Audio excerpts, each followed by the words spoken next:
In the United States of America, it is illegal to operate a betting scheme, except in Nevada, Oregon, Delaware, and Montana. 5 In many European nations, bookmaking, the profession of accepting sports wagers, is regulated but not criminalized. The NCAA has threatened to ban all playoff games in Delaware if the state allows betting on college sports. 6 New Jersey, which is also interested, has been similarly threatened.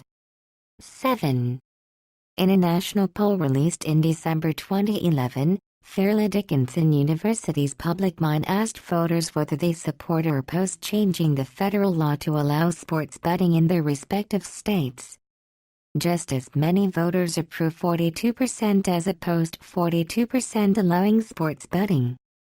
However, voters who already live in households where family members including themselves engage in sports betting had a strongly favored legalization of sports betting, 71%-23%, while voters in households where sports betting is not an activity opposed legalization, 46%-36%. Peter J. Woolley, professor of political science and director of the poll, commented on the findings. Gambling has become, for good or ill, a national industry, and you can bet that politicians and casinos all over the country are closely following New Jersey's plans.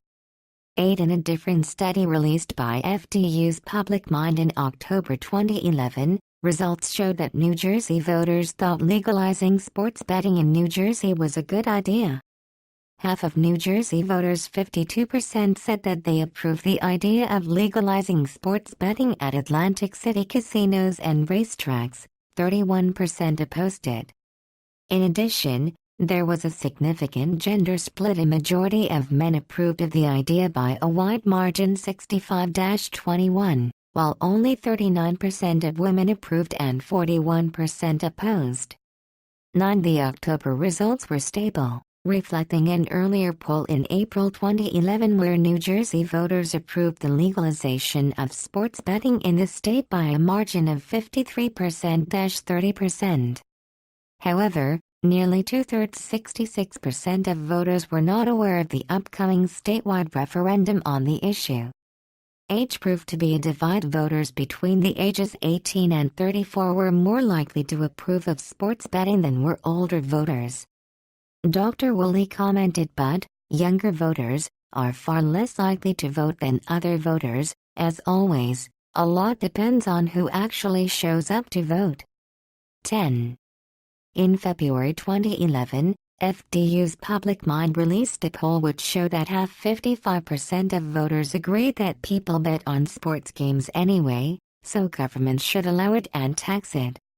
On the other hand, approximately 37% of New Jersey voters concurred that betting on sports is a bad idea because it promotes too much gambling and can corrupt sports. Again, by a significant margin, 70%-26%, voters who already engage in sports betting in office polls tend to be more supportive of legal sports betting than other voters. 11. Donald Hoover, FDU professor and International School of Hospitality and Tourism Management and former casino executive, commented on the results. Betting on sports is not an uncommon practice for many New Jerseyans, but for the most part, the state doesn't supervise it, doesn't tax it, and doesn't take any revenue from it. 12 In 2010, a national poll showed that voters opposed sports betting in all states by a margin of 53-39. Woolley commented on the results. If some states allow sports betting and profit by it, other states will want to follow. 13 Yet by December 2011, after New Jersey passed its sports betting referendum, the national measure shifted to 42-42. 8 In January 2012, New Jersey Governor Chris Christie signed legislation allowing sports betting in the state after it was approved in a non-binding voter referendum in 2011. He announced on May 24, 2012 that he planned to go ahead and set up a system of wagering at the state's racetracks and casinos at fall, before the National Football League season ended. 14.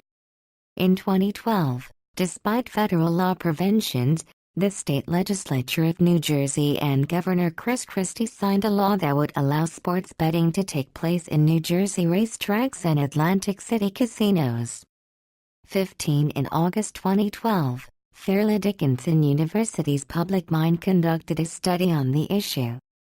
Voters were asked whether New Jersey should allow sports betting even if federal law prevents it from doing so, or wait to allow sports betting until federal law permits it.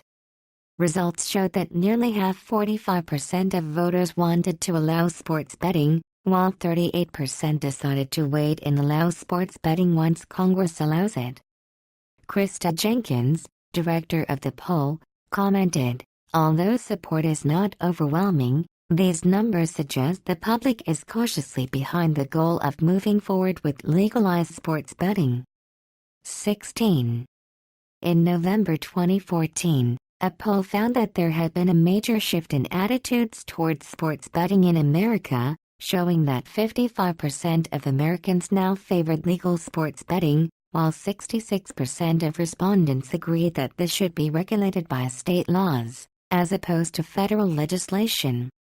17. The poll also suggested that 33% of respondents disagreed with the notion of legalization in areas where sports betting is illegal. Bettors usually make their sports wagers with illicit bookmakers known colloquially as bookies, and on the internet, where thousands of online bookmakers accept wagers on sporting events around the world. The PublicMind's 2010 national survey found that 67% of Americans did not support the legalization of internet betting websites in the United States, whereas 21% said they would support legalization. 18. The National Football League is fully against any sort of legalization of sports betting, strongly protesting it as to not bring corruption into the game. On the other hand, the CEO of the International Cricket Council believes sports betting, in particular in India, should be legalized to curb illegal bookies where match fixing has occurred from non-transparent bookmakers. Many of the illegal proceeds also allegedly go to fund terror, drugs and other illegal activities. 19. In June 2017, the Supreme Court announced that it would hear New Jersey's case in the fall of 2017, contradicting the position of the U.S. Acting Solicitor General, Jeffrey Wall, who asked that the case not be heard in May 2017